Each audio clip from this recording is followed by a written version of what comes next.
Good day everyone, Warsimmer here, and today we're going to be looking at Microprose's own Task Force Admiral. What I really like about this game is the hands-off approach it takes to wargaming and the realism that entails. It's not one of those games that lets you control the minutiae of what's going on. You're not doing a lot of micromanaging. Rather, you're focusing on the big picture strategic decisions of carrier battles in the Pacific. Timing of the flights, finding and anticipating your enemy's movements, and giving sweeping orders within the framework of limited information that you have at your disposal, that's what Task Force Admiral is about. It reminds me a bit of Graviteam Mius in this regard, and we have the demo right now, so let's hop into it and learn how to play with a bit of historical musings and cinematics to make it fun.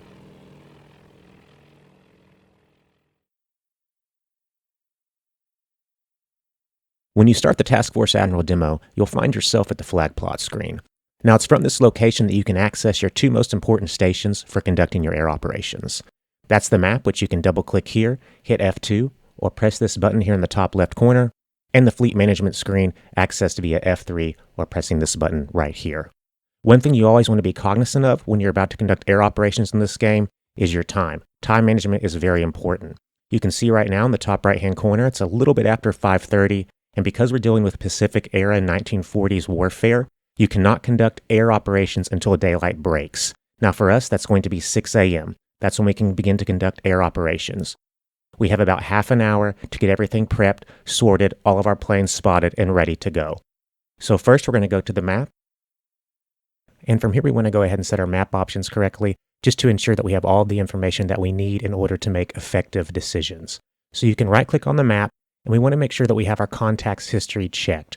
Now this information won't always be accurate, but it will give you a visual way to see and represent what air contacts we've spotted, what enemy fleets we've spotted, and just a general idea of what's going on around us, though it may not always be accurate.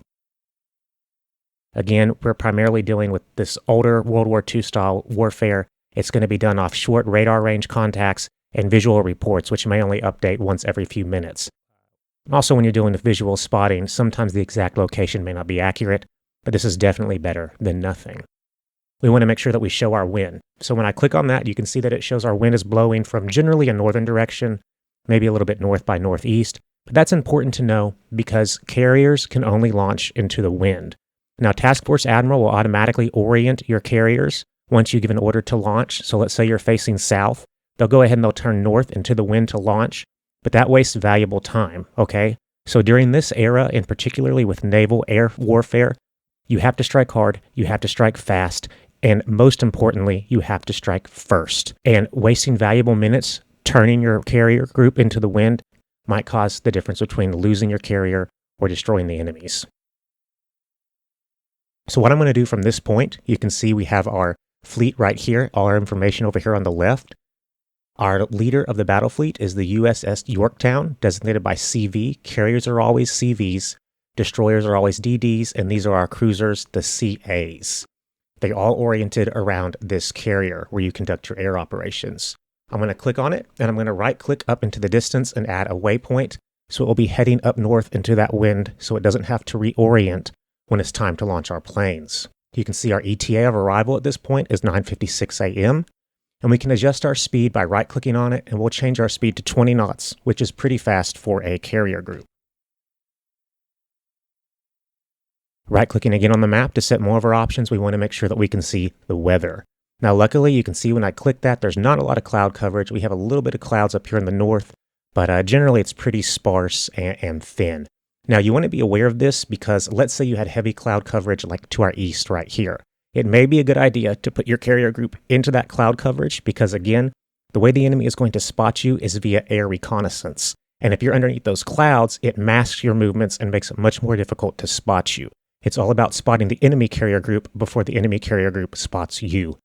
However, it's irrelevant here, just something to keep in mind.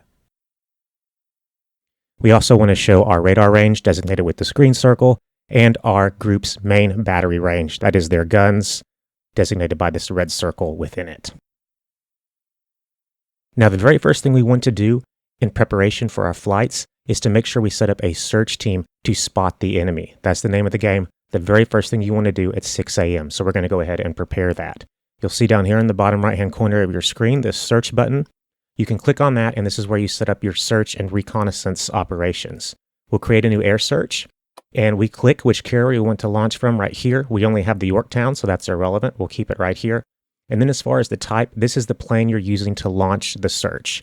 Now, historically, the United States used Dauntlesses, these SBD-3s, and Devastators, the TBD-1s. The Dauntlesses were dive bombers, and they were very effective. They were the primary anti-ship planes that we used to destroy carriers in the Pacific. In fact, at Midway, they were the only plane to damage any of the enemy fleet. Now, these Devastators were torpedo launchers, and they used something called the Mark 13 torpedo.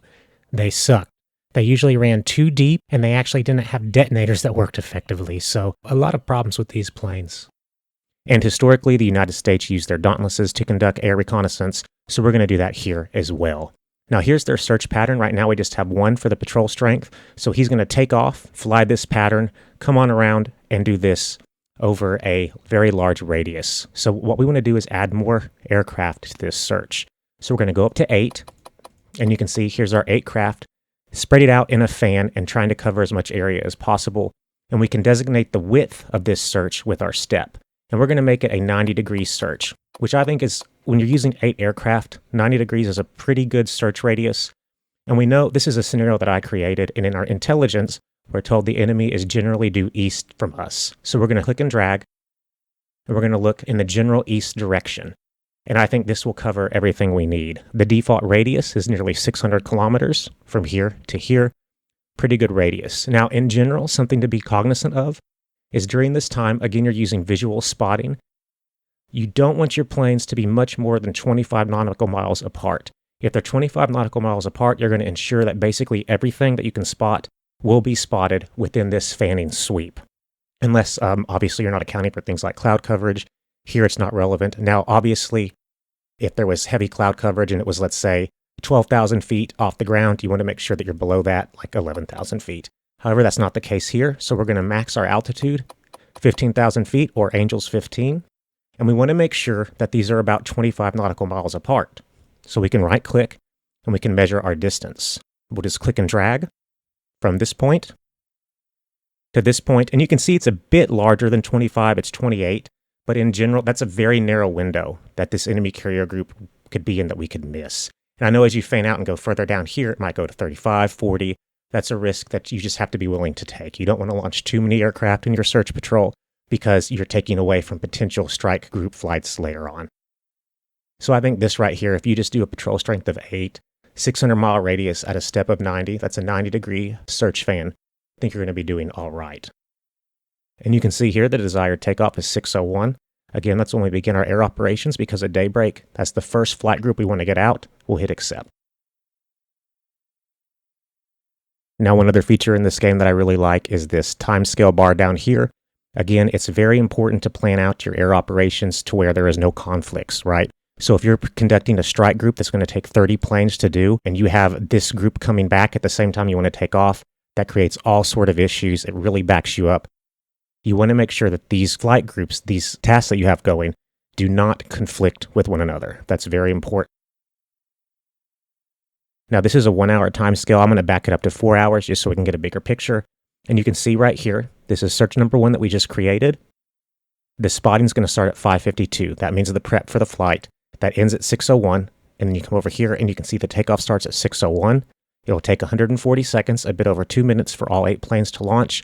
And you can see up here the path that they'll be taking. Now, one thing to take note of that's interesting is these planes have to take into account the distance that your carrier group's going to travel while they're gone on the search. So if you look at their initial starting point right here where they begin fanning out, they actually will have to travel a different path and come back at the anticipated point of your carrier. So let's say these planes launch and then you move your carrier in a completely different direction. Let's say we go south. They may have a difficult time getting back and finding the location of the carrier. Now that we've got that set up, we need to go ahead and start a combat air patrol. So I'm going to X out of this, and I'm going to hit F1. That takes us back to our flag plot. And from there, I'm going to click on the fleet management screen, or F3. And we want to go to our defensive air ops. You can see right here, this is the way our fleet is set out. In the center is our carrier, the Yorktown.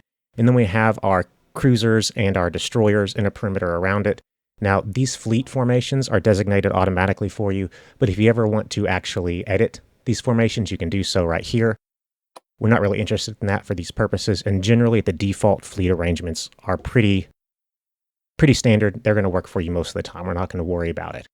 So we're going to go for our defensive air ops, and this is for combat air patrols, and we're going to create a new combat air patrol zone.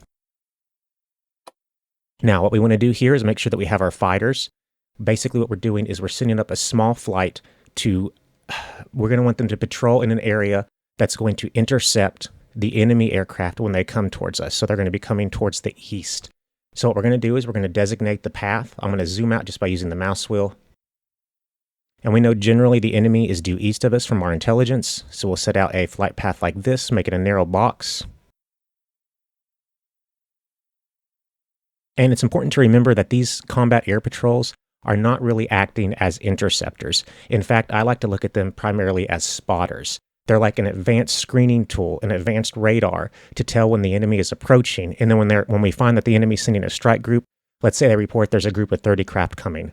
You know you're in the shit. The strike group's coming. That's when you want to press this button down here in the bottom right-hand corner, which is scramble. And all of your available fighters, all your F4, F3s, your Wildcats, are going to scramble from the deck as soon as possible and intercept those incoming strike groups.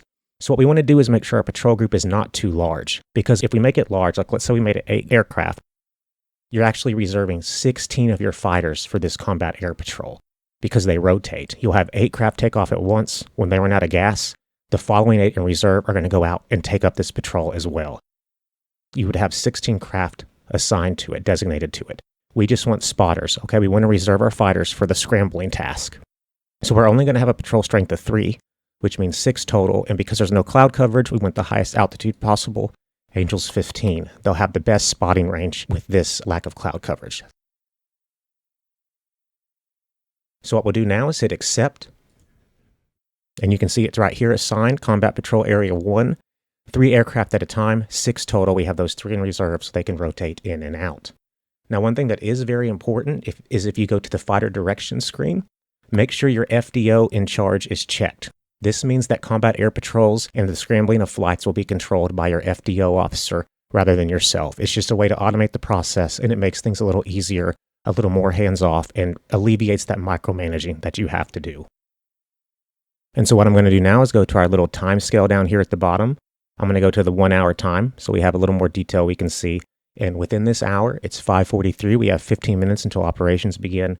We can see here's that search party, those 8 aircraft that start spotting at 5:52 and will take off at 6:01. And then you'll see right here your combat air patrol, those 3 planes we just set up, they're going to start spotting at 6:03 and they're going to start taking off at 6:04.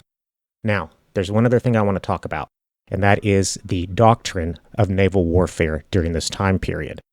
Again, I've referenced before that it's very important to strike hard, fast, and first. So what we're going to do, this is taking a bit of a risk. After we get these planes airborne, after our combat air patrol gets going, after our search party gets going, I want to go ahead and get a strike group ready. I want them to be armed. I want them to be on the flight deck and ready to take off the instant that we spot the enemy carrier group. So let's go ahead and work on that now. So we're going to press F2 to go to our map, and we're going to set up this strike group. Right down here in the bottom right-hand corner of your screen, you have the option to select it. And we want to make sure we have everything set up properly so we're all prepped and ready to go, that these fighters are on the deck whenever we spot the enemy carrier group. First, we want to assign the amount of fighters in this escort group, our Wildcats, our F4Fs. Now, again, you want almost all of your fighters to be hanging back and ready to intercept any enemy bombing groups that are coming and approaching your carriers. You want a very small ratio of fighters to bombers when running these strike groups. I like to go 5 bombers for every fighter, sometimes even 6 bombers for every fighter. So we're just going to go with 4 Wildcats on this escort. And it's generally a good idea to go in groups of 4 because your squad sizes are 4 in this game by default. And then right here we have our Dauntlesses. These were the dive bombers I was talking about that were very effective at taking out carriers. So we want this to primarily be a Dauntless strike force. With this group, we're going to go with 8. And with this group down here, we're going to go with 12. So we're going to have 20 dive bombers total. As far as our torpedo bombers, our devastators, we're just going to go with a group of 8. Now, if we shift over here to the right side of the screen, we can see our total composition. It's 32 aircraft, just like we talked about earlier, with only 4 escorting fighters. Again, you want very few escorts. It's primarily your bombers that you're sending out there en masse. This is the loadout, which you can modify, but for now, let's go back over to this left side of the screen. And what we want to do here is, generally, if we knew where the enemy carrier group was, we'd pick our target. We don't know where that group is yet, however. We're just preparing them, so we're going to ignore this. We're going to go down to our spotting mode, and this is where we say we want to do early spotting. This means that you're prepping them in advance. You don't know where the target is. If you knew where the target was, you would hit standard time and pick your target. However, that's not the case in this situation. We're going to do early spotting, which just means we're going to get our planes prepped, loaded out, and ready to go on the deck for when they're needed. Our departure mode can either be normal or deferred. Now, what this means is if you're doing a normal departure, as the aircraft take off in their squadrons, they'll go piecemeal towards the enemy target. They'll go piecemeal towards the carrier. Now, generally, you don't want to do that because if you're approaching piecemeal, it gives the AA a greater chance of attacking your targets as they come in one by one. You really want to strike like a hammer, overwhelming all at once. So if all possible, you want to do a deferred departure, and this is where the planes will all take off and they'll all circle your own carrier group until all 32 aircraft are circling around and they can go together en masse. The only reason you wouldn't want to do this is if you're short on time and you need to get off as soon as possible, or if your fuel range is limited. Let's say that the carrier group is basically on the outskirts of your fuel range. Those craft that first take off are going to take time circling while they wait for the other aircraft to take off. They might run out of fuel.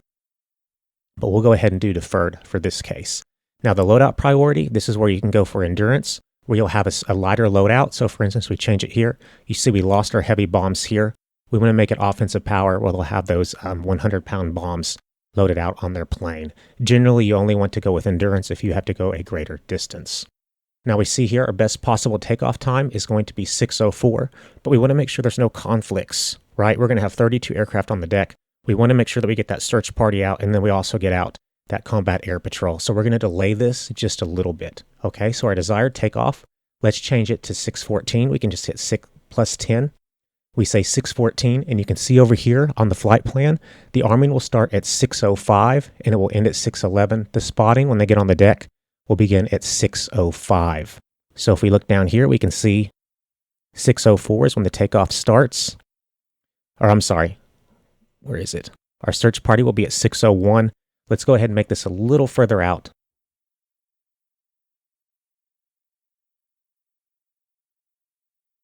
$5.24. There, and now you can see that separation, right? So this strike group, number 5, won't be up there and getting ready until a little bit later after all of these craft have taken off.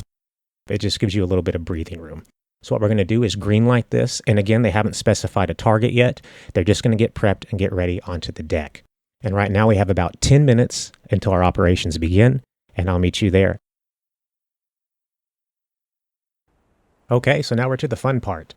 You can see we're on the world map here, which you can alternate between by pressing F1. You hit F1, it will take you to the flag plot. You hit F1 again, it will take you to the 3D map, or you can just click right here and it will take you to that 3D world view. You can see we have the sun rising. You can tell we're heading north because we're going this direction. We have the sun, which rises to our east over here, so we're heading into that wind like we need to. 5:50, like we said, 10 minutes until operations begin. And over here on the left side of the screen, you can see all of our ships laid out. We can switch between our fleets or air. We don't have any craft in the air yet, but you can see we do have our flights prepped and ready to go. Here's our 32 for that strike group that's going to be on the flight deck after we get our search party out and our combat air patrol out. Now you can see we only made that one combat air patrol with the 6 craft total, but you'll see there's 2 groups because these are the ones that are going to perpetually rotate in and out. Now if you want to, you can hit the tab button if you ever want to get cinematic, and then you can just look at the gorgeous views of this game. Now in our final moments of preparation, there's one more thing I want to show you. Rather than cycling through all of our screens by pressing F1, F2, F3, etc., you can also access them up here. One screen that I really want to take a look at is this one, our flight deck, because it gives you a lot of pertinent real-time information to give you some situational awareness of what's going on. So you see right here, this shows our Yorktown carrier, and it shows in real time the location of all of our planes and the craft. This area down here is the hangar, the ones underneath the deck.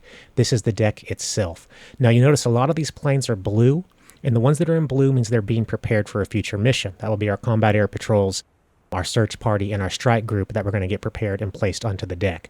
The white ones are in reserve. You can see all of these are Wildcats, and we're leaving these guys in reserve. That's why they're not blue. They're not being prepped for anything. We need them to do a scramble mission if the enemy strike group locates us. Now, as we're watching this, we'll see them prepare, and you'll see them eventually go from blue to green. That means they're totally ready to go, ready to launch. So always be aware of this aircraft roster. It tells you exactly what's going on at any given moment on the specific carrier you have selected. Another thing you want to check out from this screen is the missions option.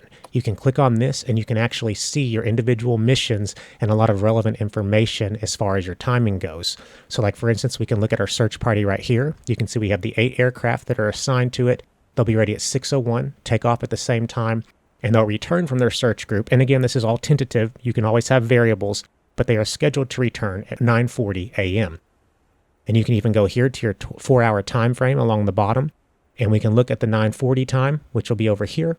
And you can see right here, mission recovery for search number 1 should begin at 9:40. See it right here.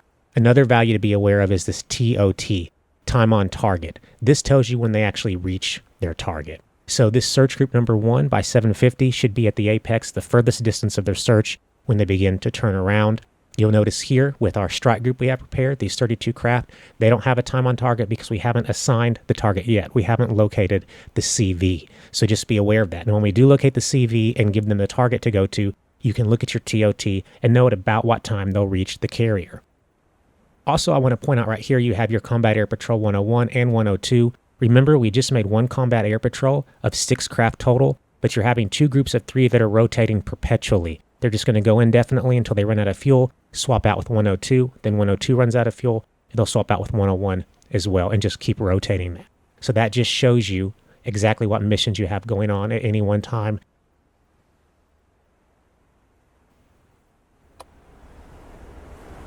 And you can see now, our aircraft are being put into position, they're getting prepared.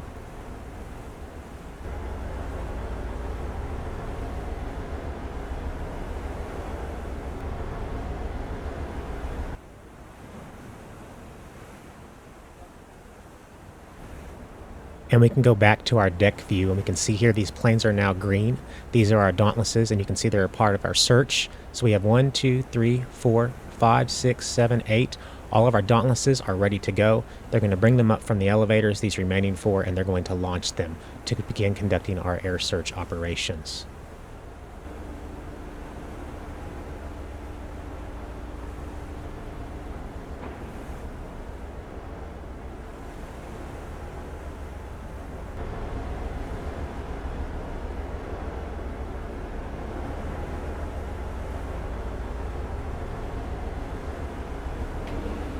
So right now is a really good time to visually represent how many aircraft are actually on the deck. And you can see we literally take up, they end right here, we literally take up almost half of the deck. And you don't really want to go much above that. So that's why we stuck with 32 aircraft for our strike operations. We just want to make sure that we really do not overcrowd that deck. It's crowded enough as is. 32 is a good amount of ships to take on a strike mission.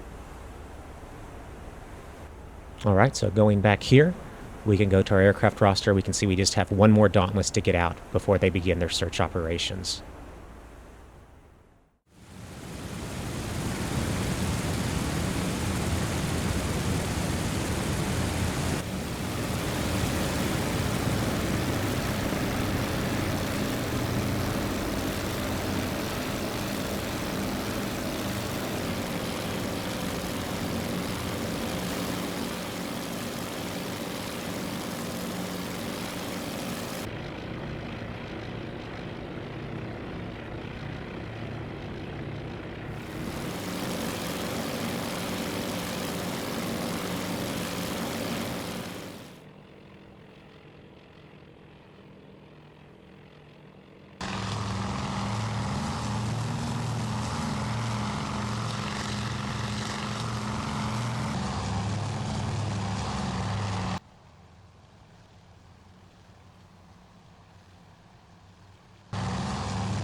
So we can see now on our map, here is the box designating our Combat Air Patrol. This is our Combat Air Patrol right here, our Wildcats. Our reports are very recent. Our last update was 0 minutes ago because we're able to maintain visuals. You can see in the method right there. And these here are our 8 search craft, our 8 Dauntlesses heading out to find that enemy CV. Checking on our deck now, we see we have a large portion of our strike group already prepared. In fact, they are all loaded. You can see this in green. We just need to bring them up from our elevators, get them in line, and have them ready to launch off whenever we do find that CV. Our Dauntlesses heading off into the great unknown, due east, fanning out, spreading out, now likely 20 kilometers each away from one another, trying to find those carriers. You can see this guy right now is passing through a cloud, but the cloud coverage is light. It should not be a factor overall. Going back to our map once more, you can see that our search craft, our Douglasses, have disappeared off of all of our contact methods. They are no longer radar or visually able to be spotted, but we can look at these white circles here, these clear circles here that are transparent, and it tells us where they are supposed to be according to our measurements and their speed. Here is our Combat Air Patrol, our 3 Wildcats, and our last update on them was 8 minutes ago via a visual from one of our destroyers. Our Combat Air Patrol, hanging tight, a little bit east of our fleet, keeping a clear watch for everyone.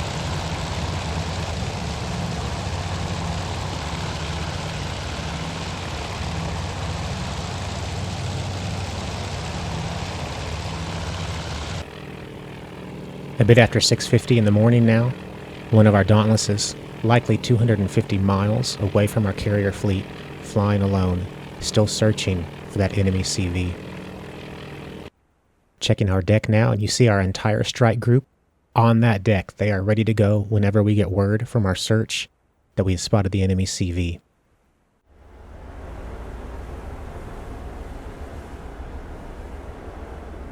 And you can see now, while it's a bit of a risky proposition to load your deck up with all of these planes, if we were caught off guard and they bombed this carrier, we'd be in trouble.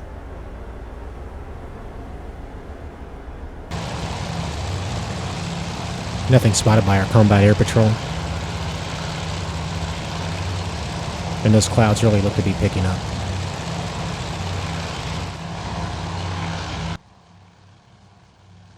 Now, while we have the time, I want to mention a tidbit about aerial combat between the US and Japanese in the Pacific. When the war first started, the Japanese Zero was considered the superior fighter in comparison to its peer, the American Wildcat, which you're looking at here. It was more maneuverable, climbed faster, had a longer range, and when you took that into consideration with the fact that the Japanese had much more experienced pilots in the early war, it spelt bad news for the US. Really, the only disadvantage the Japanese had were that the Zero's fuel tanks weren't self-sealing, and so they were prone to catching fire. Now, eventually the US did develop the F-4F Hellcat, the big daddy of the Wildcat, with a powerful engine, and the US went all in on boom and zoom and wrecked the Zeros. Basically, over time, the US realized that if you could get higher with a more powerful engine and dive on your target, and then zoom away before they could catch you, it really didn't matter how maneuverable the Zero was. The cheat code was unlocked. But what tactics did the US develop to counter the Zero in the early war? Well, a Navy airman by the name of John Thach came up with a solution, and the maneuver is named after him. Basically, you'd make sure you had at least a pair of Wildcats operating in conjunction with one another, all going parallel to each other, like we have right here, and when a Zero got behind them, they would split apart and the Zero would follow one, the bait. From there, the Wildcats would each complete a wide semicircle, concluding where they both came back in on one another, head-on, making a large circle between the two. When the Zero came to the head of the approaching teammate, he would fire into the Zero. Its effectiveness was a bit debatable, historians argue over it, but honestly, I'm of the school that results matter, and the Wildcat ended up with a higher kill ratio than the Zero. This is how the US was able to maintain an advantage even when they were technically outclassed by the Zero pre-Midway. Right after 6:53, and we have our first contact. You can see right here, an enemy surface group reported by one of our Dauntlesses. Looks like he's reporting 1 CV, 2 cruisers, and 2 destroyers. This information is always subject to change. It's just what he can see visually. We need to go ahead and get on that immediately. First thing we do is we go to our flight deck, we go to our missions, and remember our strike group that we have ready, our 32 planes already on the deck. We click them, edit the mission, then we pick our target. We finally have one. This right here, this red circle, is our fuel range. Looks like we have plenty of fuel range to get there and get back. You can even see right here, the landing starts at 8:49, ends at 9:25, and they have fuel to run until 10:21. That gives us plenty of time in the contact area. Let's go ahead and take off.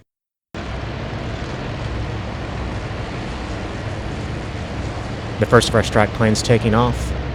Looks like in the front we have our Wildcats, our escort fighters. Dauntless is behind.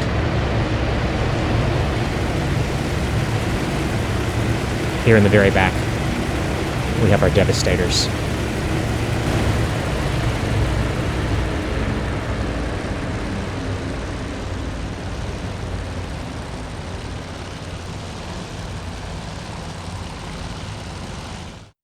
Let's check our map and see if we can find out which Dauntless spotted this carrier group. We can go to Air over here, click on our search party, it shows their route. Even though we can't know their specific location, we can see that the first plane in our party is likely the one who spotted him. He's supposed to be here by now. So we can go ahead and expand this, go to our first dive bomber, click on him, go to the 3D map, and it looks right here in the distance. You can see that carrier group. Looks like the CV might be right here, just above his nose. They'll likely send out planes to intercept. Luckily, we have absolutely zero cloud coverage. Gorgeous weather for this strike. Going back to the map, it appears that thus far, we have not spotted any of their enemy search ships, so we might get the jump on them, especially because we have our strike group already taking off. Looks like the Zero's on our plane. This is the Dauntless that spotted the carrier group. The rear gunner trying desperately to fend him off. In any case, he's done his job. Meanwhile, back at the Yorktown, we see that strike group getting into the air. It will take a while. They'll continue to circle our fleet until everyone is in the air so they can all go at once and strike with a powerful blow.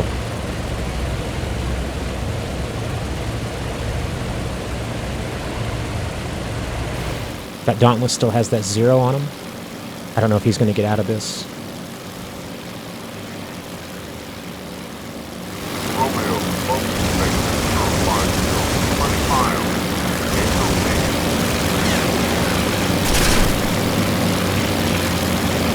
And we just received a report from the USS Anderson, one of our destroyers. One aircraft that's likely a Japanese search aircraft via radar, 19 nautical miles out. Our FDO will direct our cap to go and intercept, but it's likely too late. He's likely already spotted our surface fleet. Our Wildcat's going after the target. You can see we have slightly more cloud coverage, but I'm sure he still spotted us. We don't want to scramble our planes just yet. We want to wait to send the Wildcats out until we see the main strike force. That could take another 20 minutes or so. We don't want them circling our fleet, wasting gas. And you can see how difficult it was to spot any kind of enemy aircraft. Eagle-eyed pilots. So many interesting takes when it comes to spotting distances. I know Yeager said that he could see 50 miles. He must have had eagle eyes because I've read Bungay's book about the Battle of Britain, and he said he could spot them across the channel, enemy fighters, about 20 miles out. It's really hard to assign a hard rule to spotting distances. There's just too many variables. Looks like he took some hits.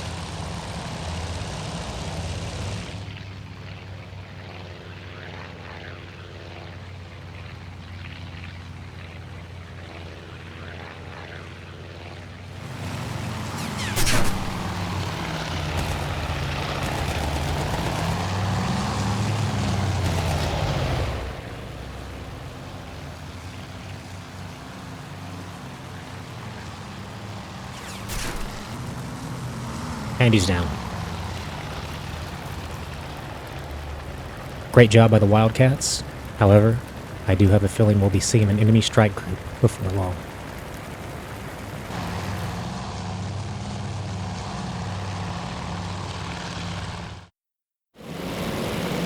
The strike group's in the air. They've rendezvoused and they're heading towards the target. And you can see our Dauntlesses fully loaded. 2 Mark IV 100-pound bombs and 1 Big Daddy Mark 13 1,000-pounder, getting ready to leave our own fleet.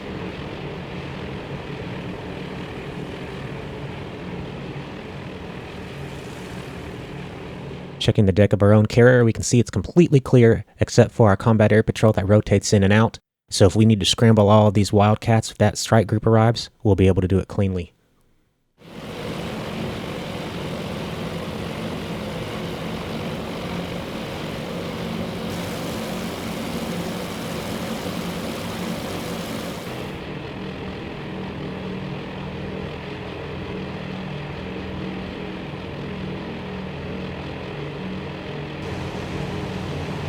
We have our Dauntlesses, our dive bombers en route, our torpedo bombers right beside them.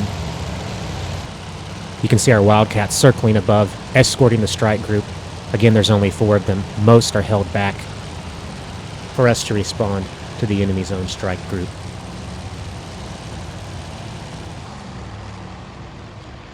And you can see now from our map, judging by where our plane should be, 748, we should hit this waypoint. It's 746 right now. Our strike group should be getting close to within visual range of this carrier group. Our last report on it, however, was 40 minutes ago. It could have moved since that point, so we can't expect it to be perfectly in this area.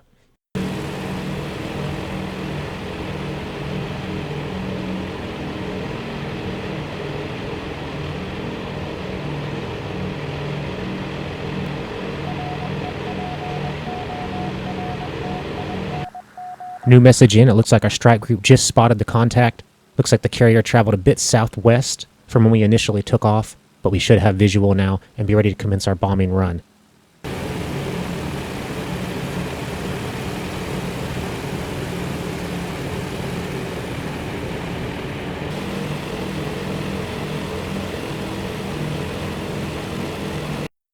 Looks like they're reporting 2 destroyers, 1 small and 3 large. No sign of the CV, but we do know it's there, 21 nautical miles away.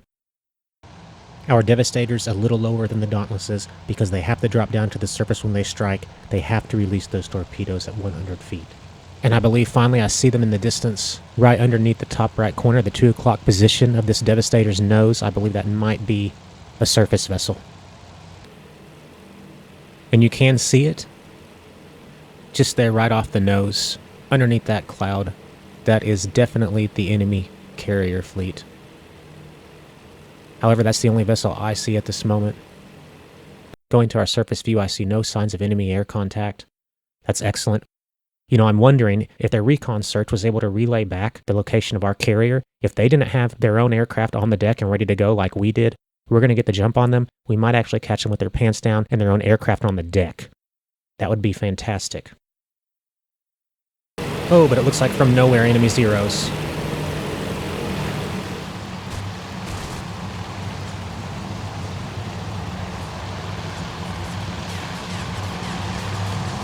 Coming in on our Dauntlesses.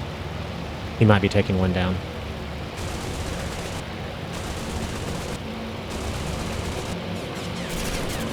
Smoking, but still up. Not sure if he'll make it back.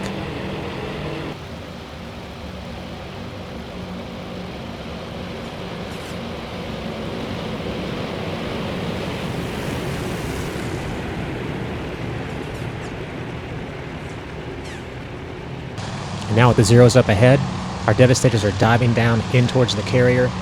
Dive bombers retaining their altitude, ready to dive in from a very steep angle to drop those bombs on deck. I'm hoping the Japanese have some aircraft on their deck.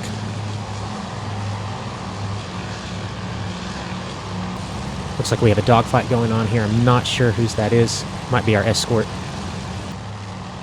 See a zero going in for another run.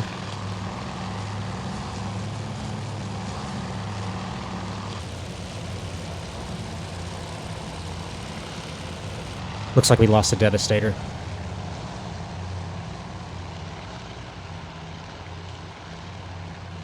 We've got a Wildcat chasing a zero, but he's going after those torpedo bombers. I don't know if we'll get him. Taking some shots.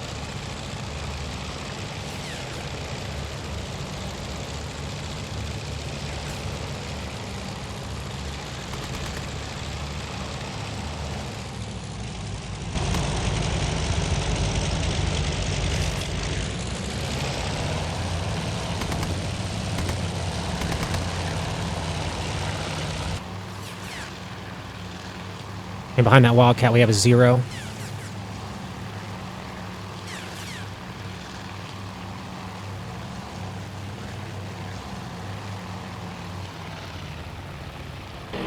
Still on target. Looks like there's still a large amount remaining. Oh, and it looks like our torpedo bombers are in trouble.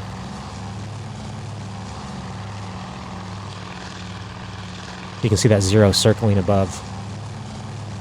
Looks like this section of torpedo bombers might be doing okay. Let's see if these devastators can get low to the ground and attack. Looks like a carrier up there right off the nose of that lead devastator. Flak's coming in heavy at them. That zero still looks like it's trailing behind. I hope they pick the carrier as their target, but it looks like that's I can't tell if that's a destroyer or a cruiser from here. They might go after that if they panic. They have a ways to go to that carrier. I can't blame them. Half the flag group's already been taken down with these torpedo bombers. You can see just off the nose of this Dauntless, the carrier, right above them, going underneath that cloud. I believe that's going to be their primary target. We have to go for that carrier.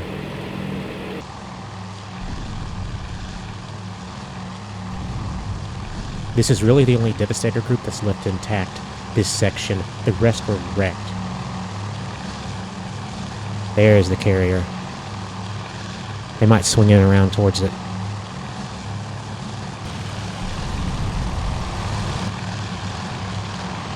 Turning in towards the carrier. Good job, boys. Looks like they might have a clean run.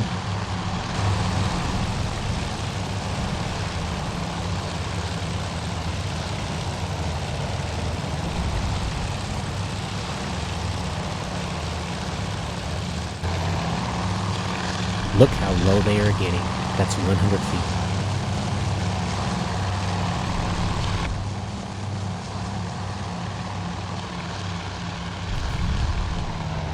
Way too early. Way too early. You can see in the distance, enemy planes taking off to intercept.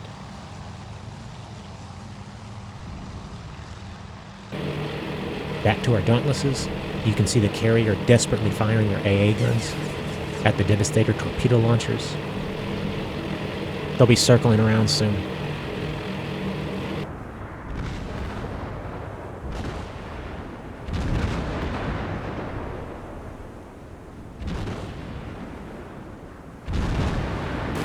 Zero's still hassling.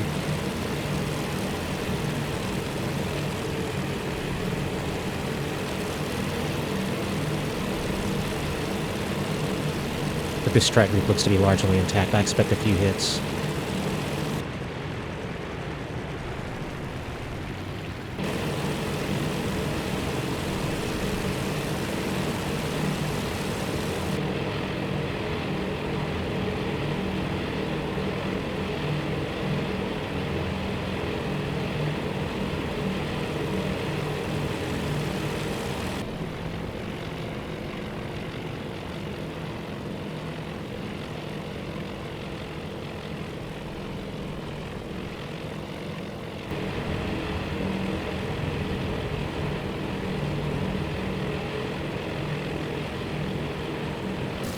And you can see the carrier right at the bottom of the screen. Zero flying by. Tremendous bravery. And it looks like the carrier has begun evasive maneuvers. See a zero sweeping in the top right corner.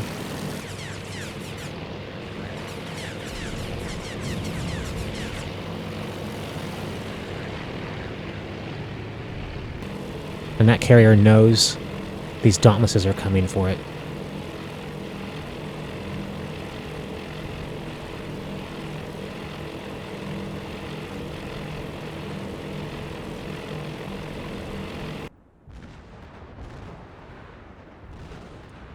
Tight circle counterclockwise. You can see the lead bombers going. Perfectly in line.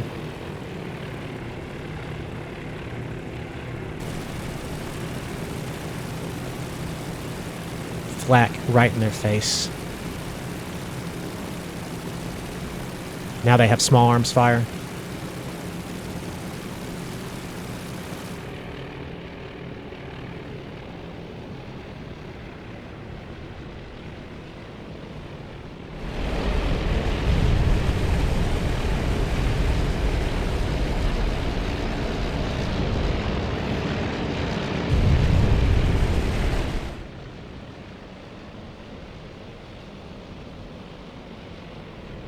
One hit, one hit.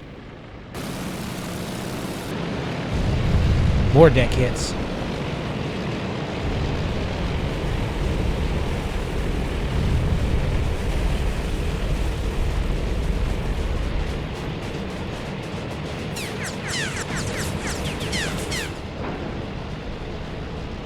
You can see another bombing run going down in the background.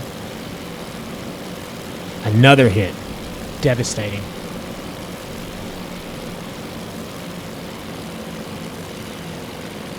There were no Japanese aircraft on the deck, which is a little unfortunate, but we completely wrecked that carrier.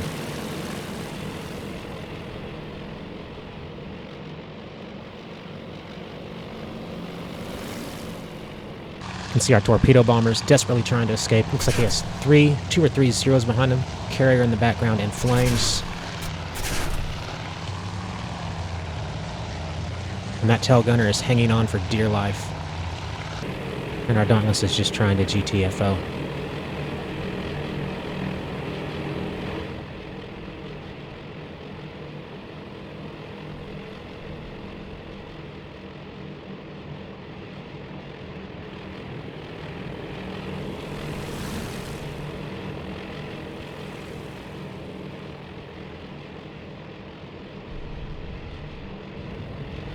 Here's our zero on that torpedo bomber. I don't think he's going to make it.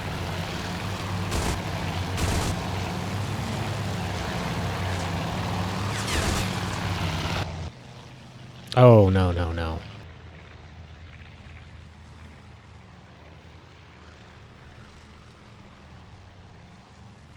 See, back on our own deck, we're completely clear.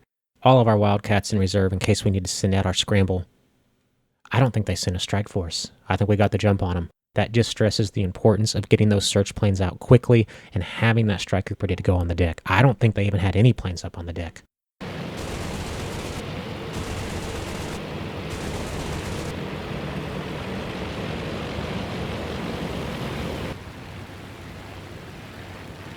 And our Dauntlesses are just scrambling to get back home.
Just anarchy.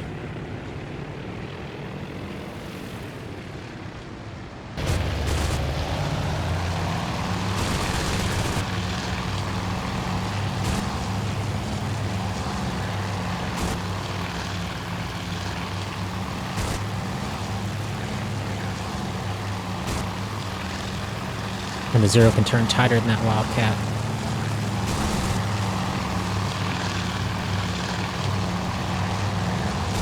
He's in trouble. Oh, right behind him we have a Wildcat coming to save the day.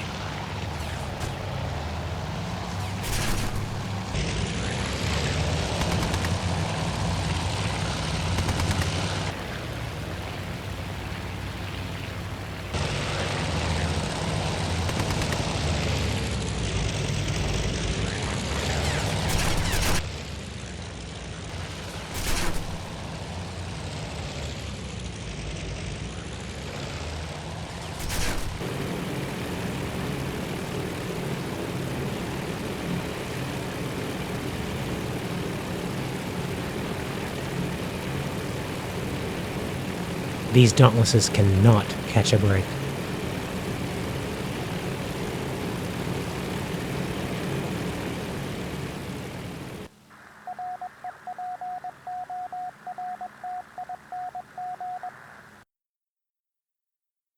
Okay, and it looks like we have spotted an enemy strike group coming in.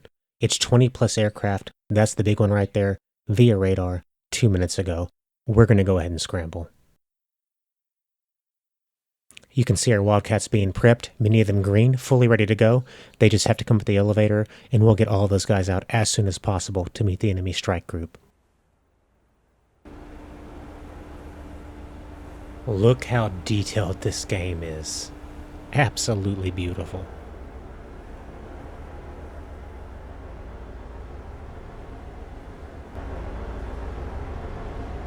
Getting our Wildcats on the deck.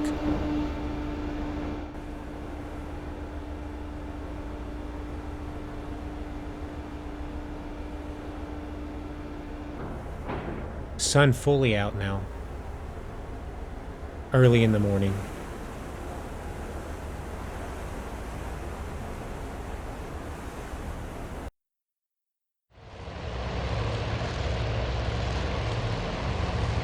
And we begin our takeoff.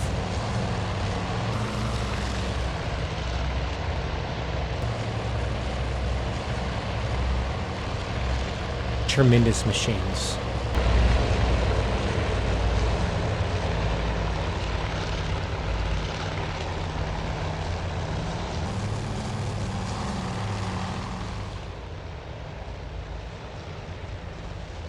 Getting to the end of our scramble group now. I love the Wildcat, the Hellcat even more, but they are tremendous engineering feats. And our scramble group heading east from our fleet, approaching that enemy strike group. They have a job ahead of them.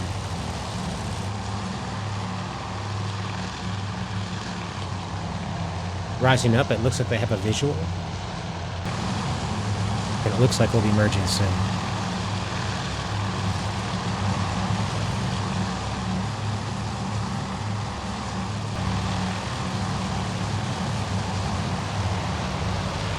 Oh, we saw nothing in that merge. No contact at all. Hard and fast, sweeping around. Some deflection shots.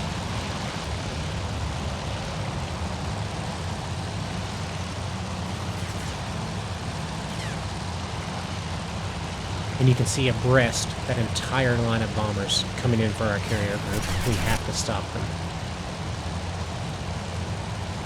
Some boom and zoom going on. Nice, nice.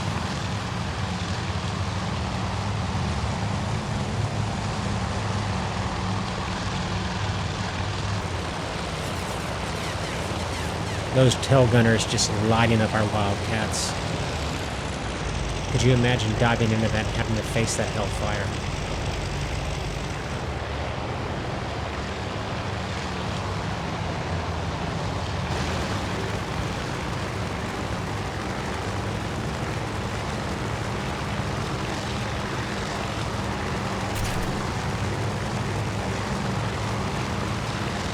That's a barrel roll.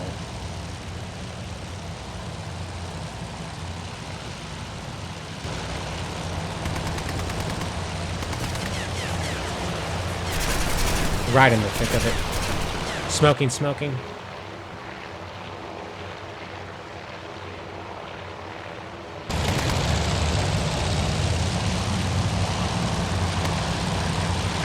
Got a 0 on the Wildcat and another Wildcat backing him up.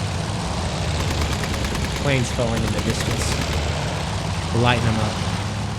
He's down.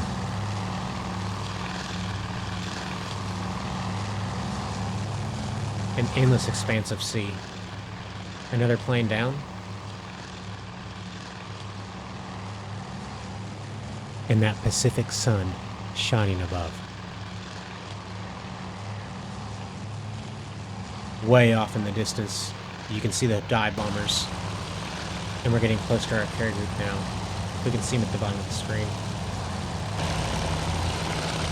Right on the nose gun. About to see the flak. Lighting up this dive bomber. Oh, took some shots from the rear gunners. Got somebody behind him. Still a lot of bombers. Looks like he's down.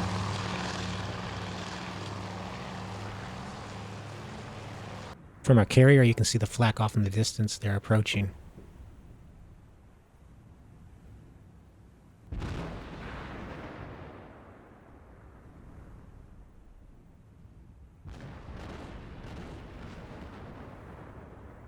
Got one. Captain to all hands. Hold on to something. We're commencing evasive action. Engines, all ahead flank. Evasive actions.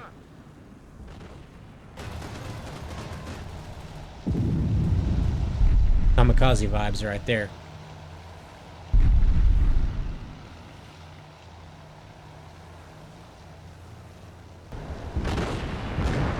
That flak that's low to the water is for the torpedo bombers. Remember, the dive bombers are high. Some of them falling from the sky. Looks like we're having some success. Beautiful portrait. See the flak going off? As the Mitsubishi flies above our carrier, we know it's coming. Flak hitting them hard. A green sea about to dive upon us. Got those bombers coming overhead, though. Look at all that flak.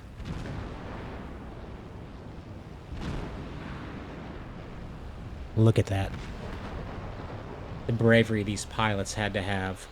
1, 2, 3, 4, 5, 6, 7, 8, 9, 10, maybe a dozen. And they'll be bombing down on us soon. We can see our carrier, the Yorktown, taking evasive maneuvers up above. The bombers diving down. Here they come.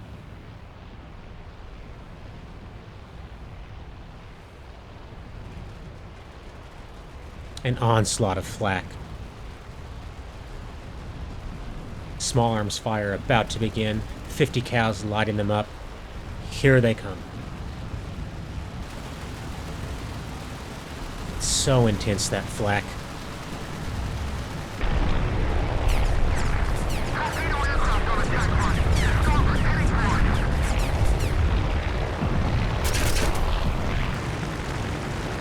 Moment of truth right here. Miss. Hit the deck, hit the deck. Front and the back. Two hit.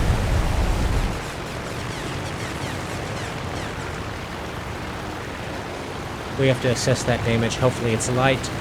Small arms fire coming in. Damage does not look too bad.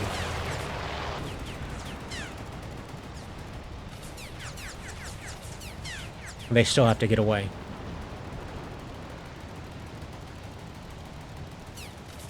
Wildcat in pursuit. He backed off.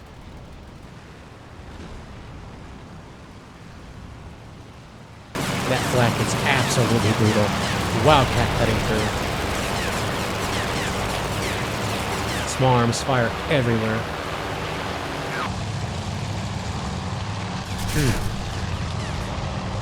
There it goes, there it goes.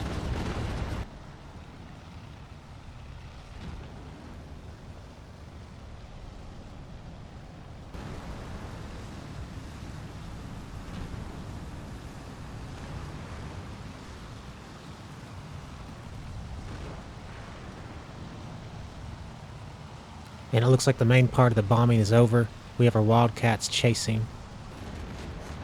There's that flag. Coming in on deflection, a couple hits. Wildcats zooming off from the carrier with this intense flak. Let's check the damage to the Yorktown. Looks like we have light damage, a very small fire. We could contain it. We should be okay so long as we don't sustain more attacks. And our Wildcats are still after him. Nice, nice, nice. He's down, he's down.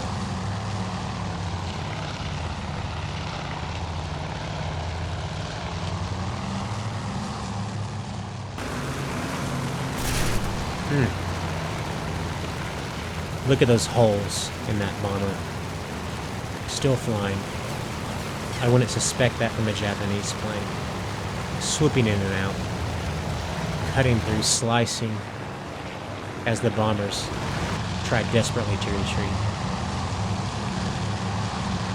We're not in. Boom and zoom tactics right here. get up high, give you an energy advantage, swoop down, fire without having a chance of getting shot back at. Those bombers are in trouble. Nice burst. Light them up. And they're down.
If you're thinking about picking up this game, I suggest you do it.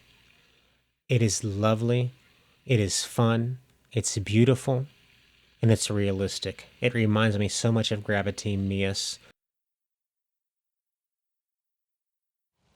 I really appreciate you watching with me today. I thank you for dedicating your time. Good day.